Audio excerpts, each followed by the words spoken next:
Va ora in onda Chilometro Zero, agricoltura, pesca e ambiente, a cura di Lorenzo Viviani.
Buonasera, a voi la linea.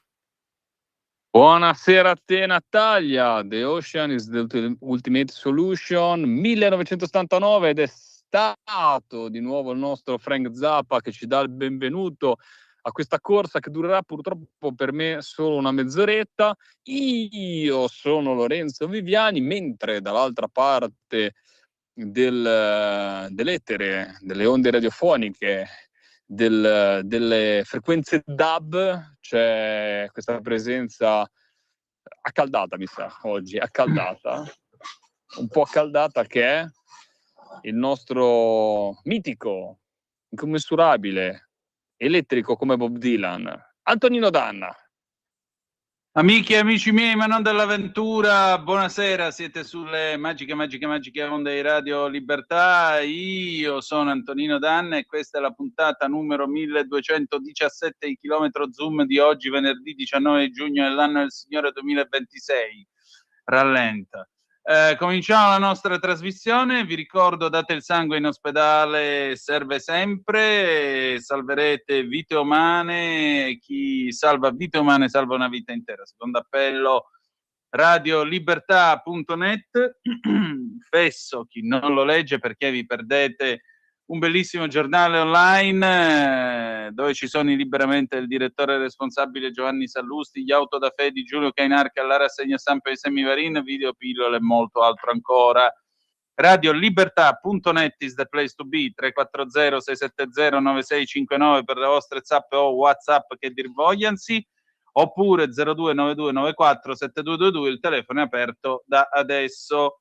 Non raccogli provocazioni, mi sembra che No. Perché stavo passando una registrazione alla nostra Natalia, non per altro, che poi sentiremo nella seconda parte, e la professoressa Giusy Rosato, nostra abituée della trasmissione, lei insegna appunto al liceo classico in quel di Crema, e insomma dava una valutazione sulle prove della maturità classica, della maturità, scusate, di quest'anno. dove è stato messo un discorso del presidente Saragat all'Assemblea Costituente, l'avete sentito, dove ci sono state una poesia di Pavese che non è stata molto gettonata, e poi un tema addirittura sulla necessità dei confini, questa maturità fascista, razzista, tutte queste storie qua. Ragazzi, studiate per voi, che tanto è tutta una farsa. Non per il ministro Valditara, ci mancherebbe pure, lui è una persona seria, ma in certe parti d'Italia, in certe situazioni storiche, purtroppo fanno di tutto per farvi passare la voglia di studiare. Voi invece dovete studiare per voi, per la vostra di maturità personale. Allora sì che ha senso chiamarlo ancora esame di maturità. Come te la ricordi la tua maturità, Antonino? Ma io la ricordo come una sveglia, perché intanto la notte prima degli esami io ho dormito un sonno profondo, altro che notte di lacrime e preghiere, tutte puttanate.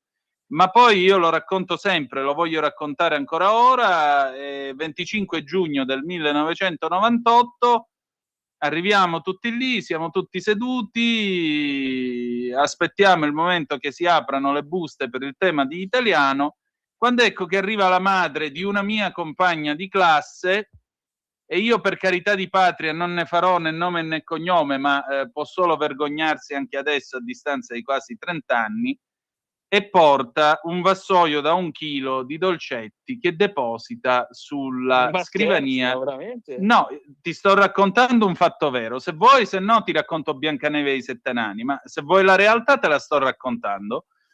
Deposita questa guantiera o spasa o come... Aspettavo che dici guantiera, mi piemi. Sì, o spasa, per dirla alla calabrese. In Ligure come si dice? Guantiera, beh, meraviglioso.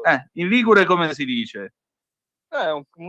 Non saprei dirtelo, anche perché noi liguri prima che portiamo una quantità così grossa di paste in dono, è difficile certificarla, capisci? Mette una spasa da 1 chilo di dolci sulla cattedra della commissione, ho portato i dolcini, saluta cordialmente e se ne va.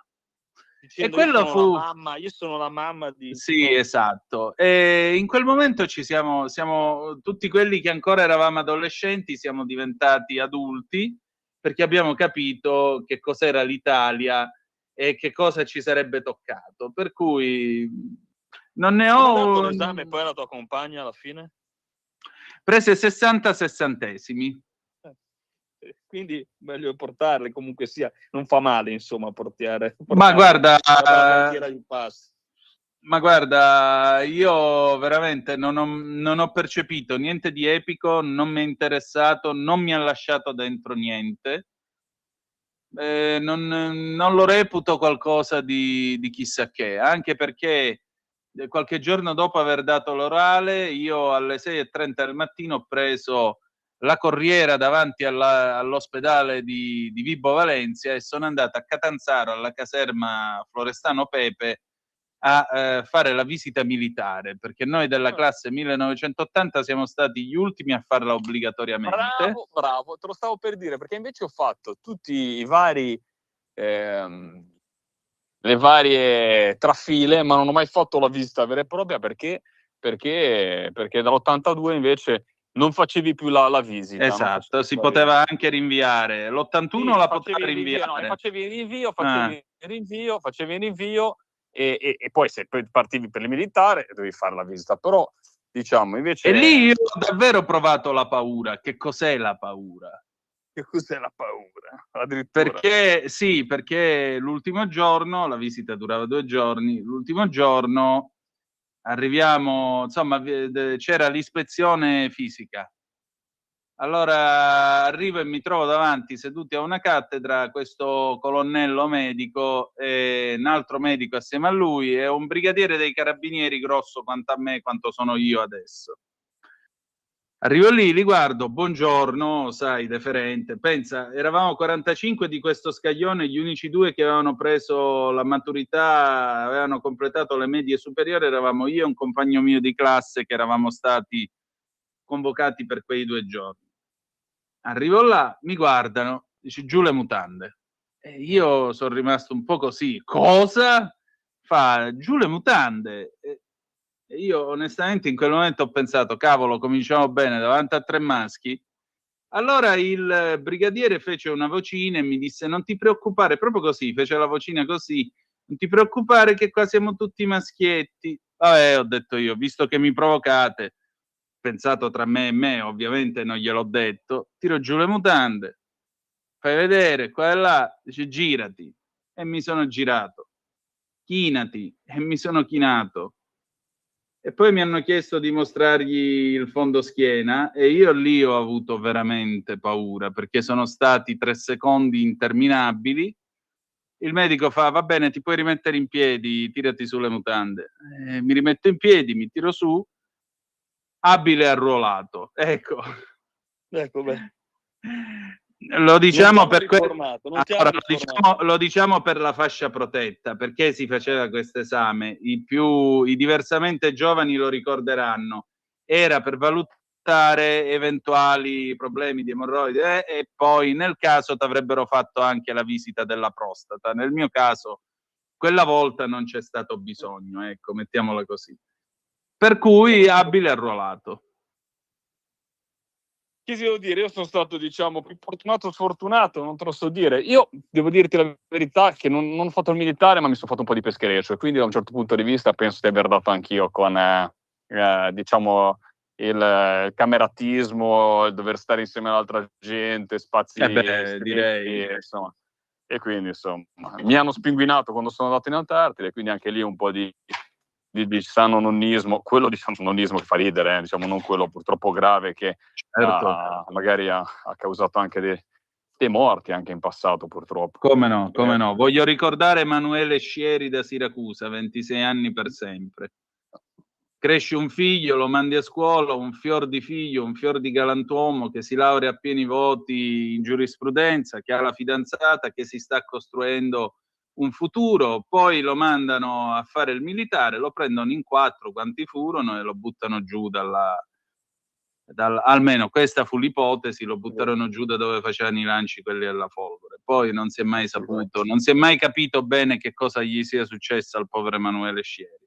Ma io lo voglio ricordare con affetto. Oggi sarebbe un uomo di 53 anni e probabilmente chissà quante cose avrebbe da raccontare. Caro Antonino, io saluto la sua famiglia. Hai fatto bene a ricordarle queste cose, anche perché poi la persona scompare, ma rimangono i familiari, rimangono i rimpianti, rimangono quelle vite spezzate che dici cosa potevano costruire, figli, nipoti. Ma è una cosa agghiacciante a pensarlo. Sentire, dimmi.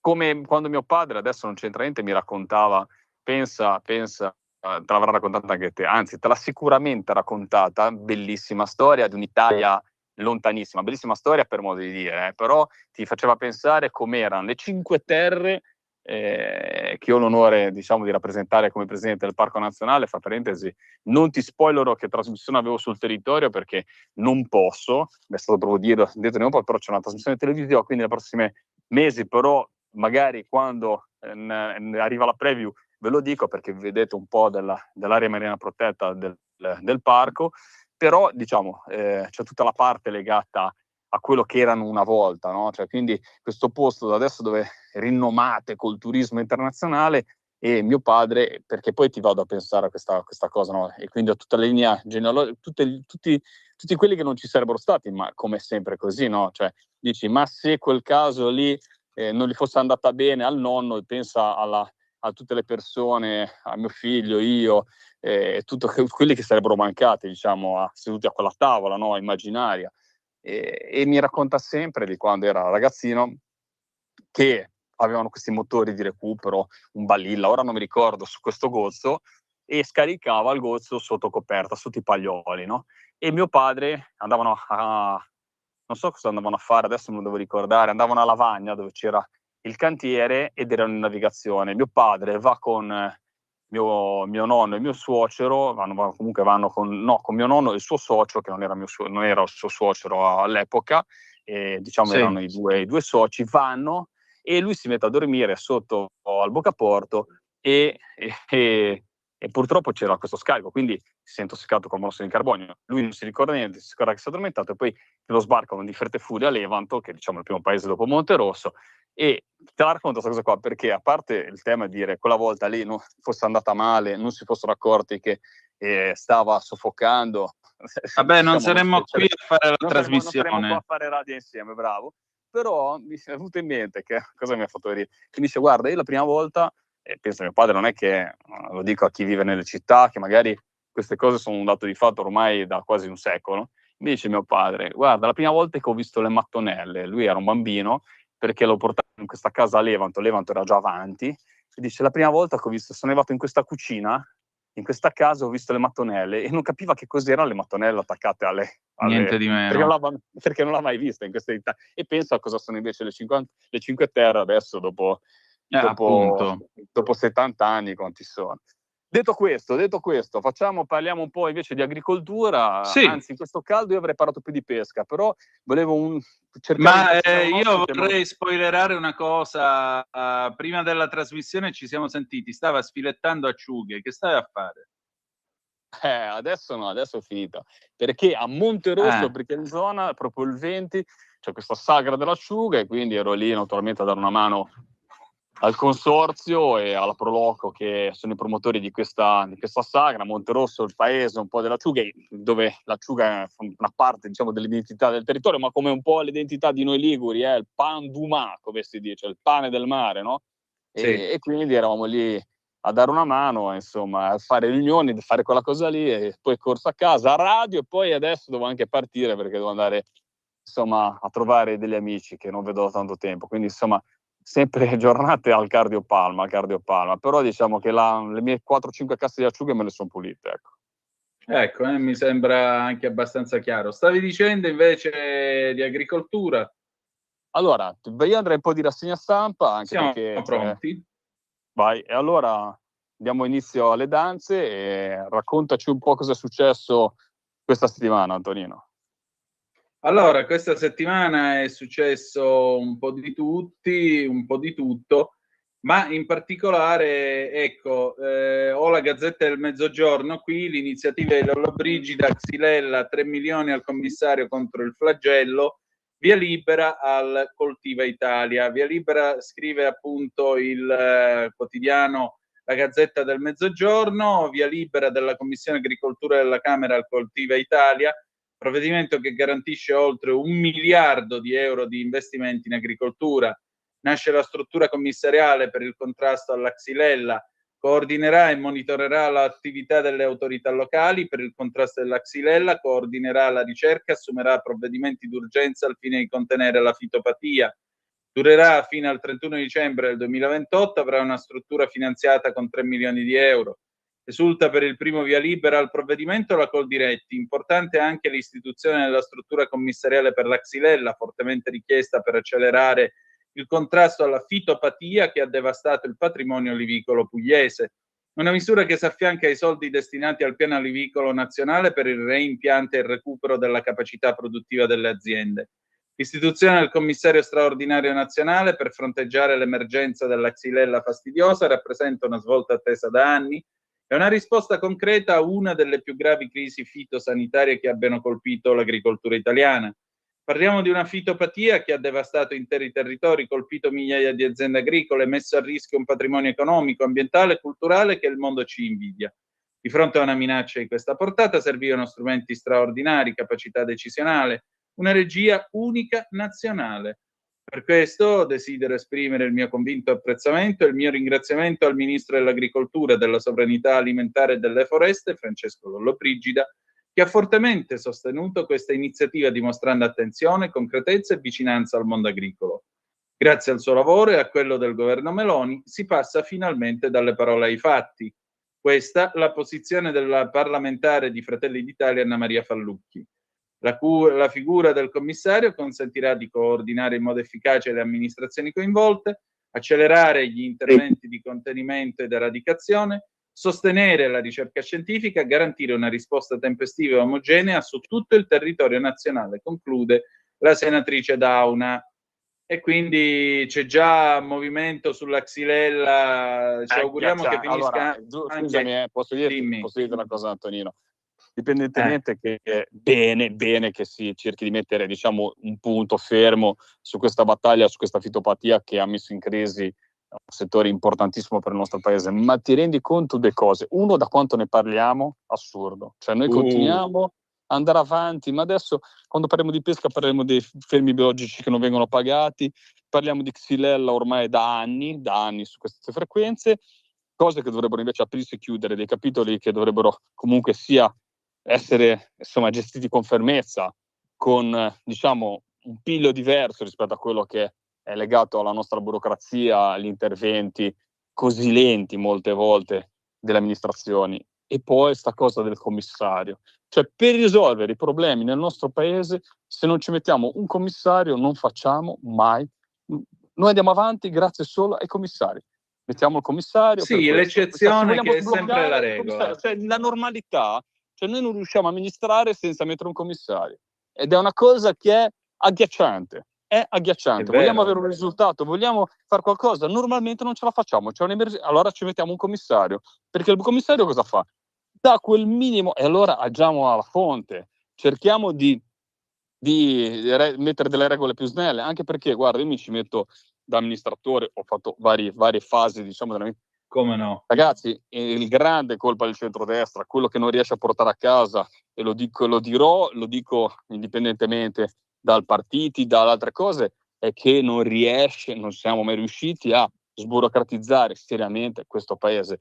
Chi vuole fare il furbo continua a fare il furbo, chi vuole lavorare. E lo stesso Stato, io ti potrei raccontare 1000 casi che mi capitano giornalmente, perché, guarda, ero l'altro giorno da Confartigianato, che dicevano lo Stato però deve aiutare, e se è giusto, lo Stato non deve sburocratizzare, ed è giusto, ma anche lo stesso Stato, lo stesso sindaco, lo stesso amministratore, lo stesso presidente di un parco, lo stesso presidente di una regione è vittima di questi meccanismi, e per fare un passo stai dei mesi, per accendere, si tira conto, se solo per mettere un contatore per dare la corrente elettrica al Corpo Forestale dello Stato e ai Vigili del Fuoco passano mesi, perché devi passare da Consip, perché devi passare da tutta l'altra fila del MEPA, perché devi far applicare delle regole che sono sacrosante e giuste, perché impediscono, almeno dovrebbero impedire ai furbi di fare dei mastruzzi, ma purtroppo i furbi ci sono sempre. Però te, per spostare una cosa da un punto all'altro, fare delle cose che devono essere semplicissime, per quello che mi cadono le braccia quando sento queste cose, perché per risolvere il problema allora metti il commissario, che è quello che ha quello spazio in più, no? Dà la possibilità di decidere magari e di non dover sentire Tizio, Caio, Sempronio per prendere una decisione, anche se poi lo fa lo stesso, però è una cosa che non può andare avanti, perché c'è il commissario anche per il problema delle vongole e per il granchio blu, perché c'è il commissario, giustamente quello, vabbè, era un momento eccezionale per la ricostruzione del ponte di Genova, sempre col commissario per la siccità, viviamo di commissari. Ora, una riflessione personale, non ce la metto la politica, ma quando vuoi commissario, facciamo un commissario per cosa lo facciamo io e te, Antonino? Non lo so, ecco, commissario al libro di tuo padre, ecco qua. Ah, bravo, dobbiamo finirlo, hai ragione. Dobbiamo finirlo, questa è ragione, questo è una mia mancanza. L'importante è bello, che dato che lui va continua ad andare in mare e continua ad affrontare avventure su avventure, vuol dire che questo libro diventerà un libro più alto, diventerà un libro con un capitolo in più, perché racconteremo ancora una storia diversa. Quindi, insomma, ti lascio spazio al tuo lavoro, insomma. Sì, io a te aspetto, figurati, non è un problema. Quando vuoi, te l'ho detto, mi presento, basta dirlo, tutto qua. Senti, allora, intanto tu so che oggi sei impegnato, quindi ci salutiamo qui e ci ritroviamo venerdì prossimo. Non piangi? Piangerò nell'intervallo, poco prima di Liberamente. Piangerò nell'intervallo. Potrebbe essere anche un pezzo di musica. Piangerò nell'intervallo. Qualche cosa farò, piangerò. Questo però era Lucio Battisti, perdonate. Lo so, vuoi che non lo sappia. Bene. E allora, buon fine settimana a tutti voi. Scusate se vi abbandono mezz'ora prima rispetto al normale, ma insomma, sono di corsa anch'io oggi, e mi perdoni Radio Libertà, perdonami anche te Natalia, vi recupereremo la prossima settimana. Se vuoi faccio mezz'ora in più la prossima settimana. Sono 17:58. Vedremo. Lasciamo anche con qualche minuto di anticipo, così non sarebbe neanche con noi il nostro direttore responsabile Giovanni Sallusti, così ha tutto il tempo di andare e di far partire sigle e tutto in orario.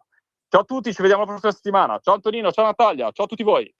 Ciao Lorenzo, e adesso appunto liberamente con il nostro direttore responsabile Giovanni Sallusti. A tra poco.